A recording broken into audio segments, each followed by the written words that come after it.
la ministre, je souhaitais également aborder la question du protocole d'accord que vous avez signé lors de votre déplacement en Nouvelle-Calédonie le 26 octobre dernier, au terme duquel l'État s'engage à accompagner la Nouvelle-Calédonie dans la mise en place de son projet éducatif qui a vocation à permettre à l'école calédonienne de devenir véritablement le creuset du destin commun de notre pays. Dans ce protocole d'accord, un certain nombre de dispositions sont en train d'être mises en place. Je pense notamment à l'assistance qui nous est apportée en ce qui concerne la rédaction du Code de l'éducation. Je pense aussi aux garanties qui nous ont été offertes de façon à ce que la correction locale du baccalauréat, du moins les 25% qui ne sont pas encore corrigés localement, bénéficient d'une part des garanties d'anonymat requises en ce qui concerne les matières à petit flux et bénéficie également toujours du timbre d'une académie métropolitaine, ce qui est important pour les jeunes Calédoniens lorsqu'ils font leurs études en France métropolitaine. Pour autant, par contre, d'autres dispositions semblent soulever certaines difficultés de mise en œuvre et elles sont importantes. Elles tiennent aux moyens qui doivent être alloués à la Nouvelle-Calédonie pour lui permettre d'une part de mettre en place 4 nouveaux BTS, dont le premier à la rentrée 2017, mais aussi les moyens humains et financiers nécessaires pour que les 2 lycées dont la construction a été assumée par l'État, le lycée du Mont-d'Or et celui de Pointe-Boute, puissent fonctionner dans des conditions satisfaisantes.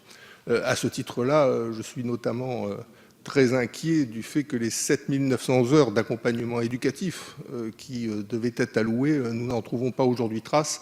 Or, comme chacun sait, en Nouvelle-Calédonie, les élèves qui arrivent en 6e ont pour 27% d'entre eux une année de retard, et donc cet accompagnement éducatif est véritablement essentiel pour notre pays. De la même manière, Madame la Ministre, nous avons également des inquiétudes en ce qui concerne l'antenne provinciale de l'université, l'antenne en province nord. Des crédits d'investissement ont été débloqués, mais les moyens en fonctionnement sont incertains. Et vous savez à quel point cette antenne est importante pour notre pays en général et pour la province nord en particulier. De la même manière, la politique de site qui a été initiée par l'université de la Nouvelle-Calédonie est, je crois, digne d'être saluée. Elle est probablement la plus avancée de l'ensemble des Outre-mer, mais vous avez porté les yeux de Chimène pour un territoire voisin et ami, et nous aurions souhaité qu'il soit porté également sur nous. Donc, Madame la Ministre, ma question est donc la suivante. Est-ce que les moyens nécessaires à la mise en œuvre du projet éducatif, et notamment à l'ouverture des 2 lycées, seront bien apportés par l'État à la rentrée 2017, et est-ce que l'université bénéficiera d'une attention bienveillante pour faire en sorte que son antenne en province nord puisse fonctionner dans les meilleures conditions possibles? Merci Monsieur Gomez et merci Monsieur Carpentier de votre compréhension. Madame la Ministre. Oui, merci Monsieur le député Gomez. Je suis surprise, à vrai dire, d'entendre ce que vous me disiez, donc je veux bien peut-être qu'on en reparle après, mais non, il n'y a pas de raison que les engagements que j'ai eu l'occasion d'ailleurs de prendre personnellement soient remis en question, absolument pas, notamment pour les 2 lycées.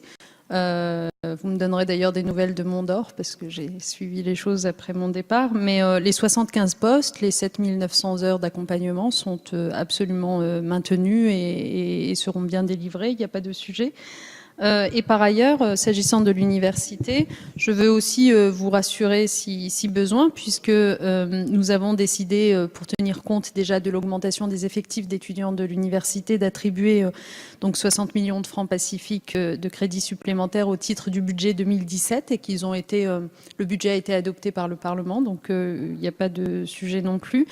Et que par ailleurs, dans le cadre de la politique de rééquilibrage à laquelle nous voulons vraiment contribuer, il y a cette affaire de l'antenne nord qui doit être implantée et qui est comprise dans le contrat de développement pour lequel 477 millions de francs pacifiques ont été provisionnés.